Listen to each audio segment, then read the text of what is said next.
Well, sure. My name is Erica Sherlock. I wrote this book here. It's called Through Quinn. It's a young adult contemporary literary fiction, is what I like to call it. It's got a splash of hopeful romance, but it's definitely character driven and has a lot of reflective topics within. So I consider it literary fiction because of that. I was a teacher for 23 years. I was in the middle school classroom working with preteens and teens. And over the years, observed more and more of the same similar issues, but progressively over time, just increasing in magnitude in terms of anxiety and struggling with the tools to deal with it. And so that's where this was inspired by all of the experiences I had in the classroom. So that's me in a nutshell. And you still have that in the classroom today with the anxiety and everything as well. So definitely a needed book to have. Yes, this generation is definitely, I'm no longer in the classroom, but this generation is definitely struggling. And no one can blame them. I mean, they're dealing with everything from social media and just all of the global, you know, concerns that they have. They feel like it's this weight on their shoulders that they have to fix the world. And it robs them of their childhood almost. So it's concerning. And so I want to be their, their cheerleader and help them in whatever way that I can. And so I felt like I was doing good in the classroom and I wanted that to have the potential to reach more. So that's what drove me to write the book. They definitely need to have like sort of safe spaces, and that's like what the main goal is as a teacher as well, to be a student safe place as well. So definitely Yes. a book to grip Yes. two hands onto. What drew you to Yes. writing in the first place? Well, really, I've always wanted to be a writer ever since I was little. I remember being in elementary school and them asking, what do you want to do when you grow up? And it was always author, writer, always. And I dabbled in short stories and poetry and all of those things as I was growing up. And then in my maybe late 20s, early 30s, I dabbled a little bit in children's books, but it never took my, rejection after rejection. So the desire to write has always been there. But it really was the last couple years of my teaching career time when I saw really how severe this issue is of kids not being able to deal with anxiety. And so we had introduced in the classroom a mindfulness curriculum. I went to a bunch of trainings and did a bunch of research on my own. And for the last 10 years of my career, I was perfecting this curriculum to do with the kids, like 10 or 15 minutes a day. And I saw that once they bought in and they weren't like, oh, what are we doing? This is such a waste of time. Once they bought in, it really did help them in terms of whether it be gratitude or just allowing yourself some stillness. And the students would graduate and then come back and say, that really helps me. I use those tools. And so sensing the issue and seeing that there could be some tools out there that are actually quite simple for someone to use that might help, that's really what drove me to write it. So, and it took off. So I'm happy. It's really good. I think they need to buy into it and then realize that these tools that you're actually being taught actually can help you and the Yes. cope as Yes. well. And it takes a while for them to buy in though. 100%. You're so right. You're right. Without the buy-in, there is no point. There's So nothing in everything to do with teaching as well. No buy-in, they don't care. yeah, that's teenagers in a Yeah, nutshell. Yeah. definitely. Yeah. I tried to tuck it in into like a fun story, like they'll love the characters, so it's kind of tucked in. It's not like a self-help book, Yeah, but never you gonna know, get.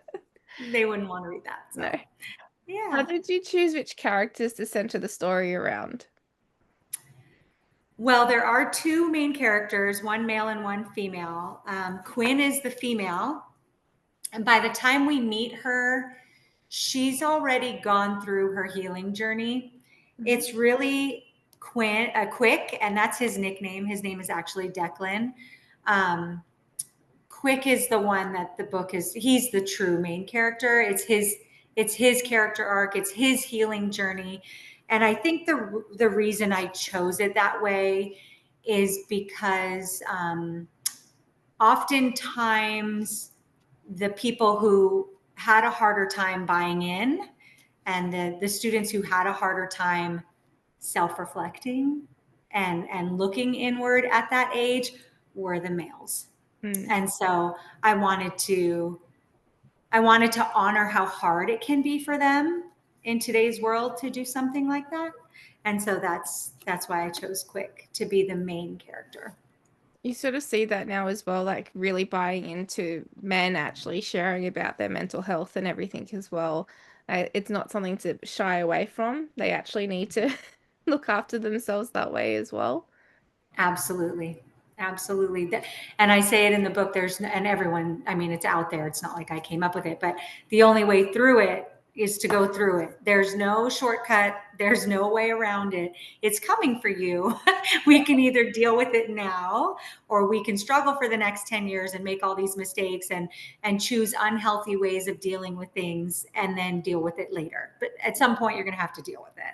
And we would talk about that in the classroom. There's healthy ways of dealing with stress, grief, anxiety, and then there's unhealthy ways. And unfortunately, the unhealthy ways are easier. Yeah. And I think that's why so many people turn to drugs, alcohol, whatever, because doing the healthy stuff is hard. It's hard. Yep. But we all end up having to go through it no matter what. That's right. That's right. What was your process for writing your book? Were you a plotter or a pantser? Oh, I am such a plotter. I mean, color code. I was a teacher, Yeah. like the quintessential, right? So color coded post-it notes, index cards organized on the walls, like in rows according to the time chunk in the story.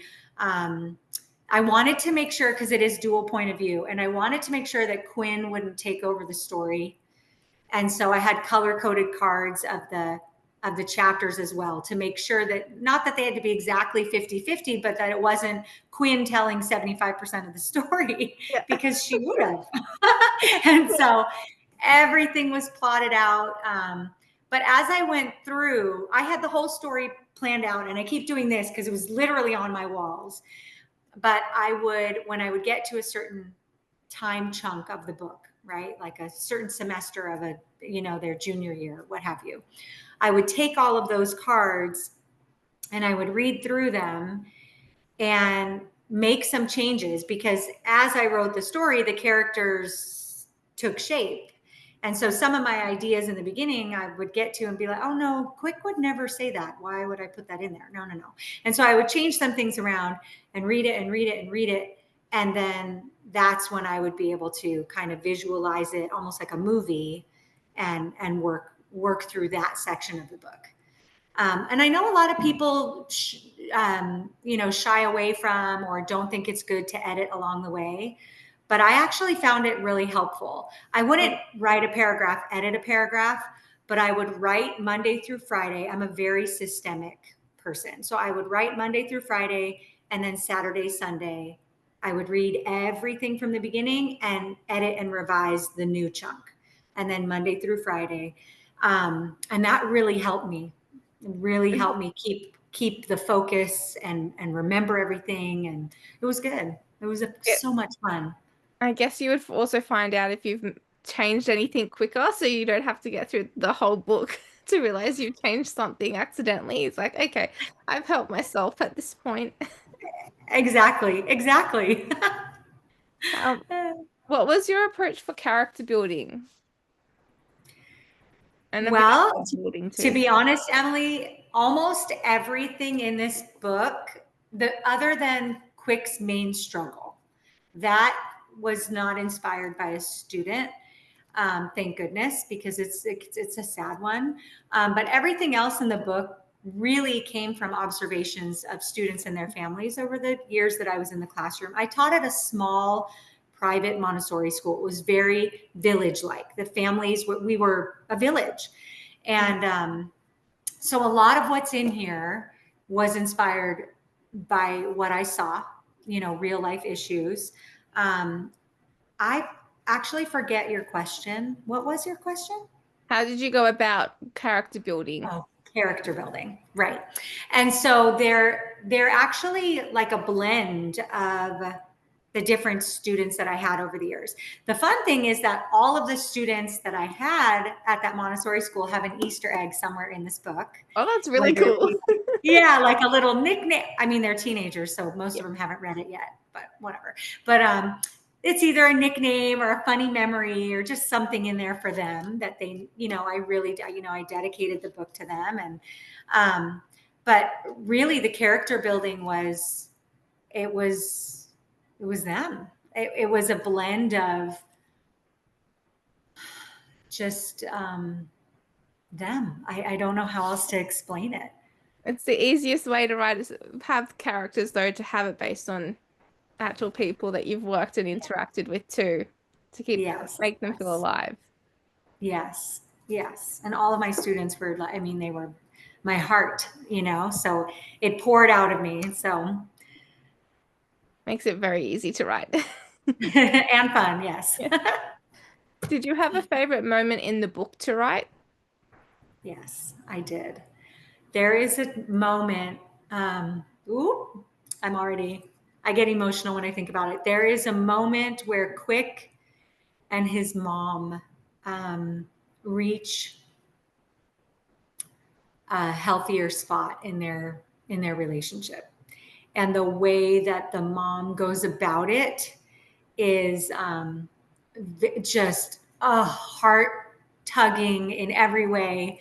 And it's funny because when I was writing it, I was in my office and I was typing away, and I mean, tears were just streaming down my face. It was blurry. I could barely see. My husband walked in and he goes, "Hey, honey." And I turned to look at him and he just went, "Okay." And just turned about face and walked out. But that is definitely my favorite scene because it is so touching. And you're waiting for things to happen with Quick and Quinn, and you don't know what's going to happen with Quinn and her future. There's so many things, but for me as a mom, the mother-son thing was just, because I have one son, it was just so big to me. So yeah, that was my favorite scene. It's also like the most important part as well, that relationship between mother and son as well. Like I love reading those types of scenes in books. So definitely one to. Yeah, this book has the teen to teen, the Quick and Quinn friendship. It's an unexpected friendship that neither one of them was really searching for. They're both socially isolated by choice. But there's also these dynamics between Quinn and her parents and Quick and his parents. I think a lot of times the older generation, meaning me, the generation that has the teenagers now, we forget how hard it is to be a teenager. And we also don't know what it's like to be a teenager now. So sometimes we look at them and we're like, really, you're stressed out. You don't have a mortgage. You don't have this. You don't have that. But we forget how much is weighing on them, and the expectations from peers and society and family, and trying to navigate that is so difficult. And they don't know how to do it. And how would they know how to do it?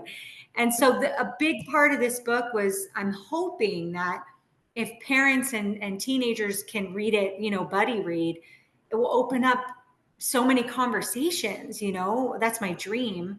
And I did have someone reach out to me and say, she was only maybe 50, 60 pages in the book. And she reached out and DM'd me on Instagram and said, "Oh my gosh, I understand my kid." Like she had like a moment, and yes, that's everything. Please, thank you. Read it. So, yes.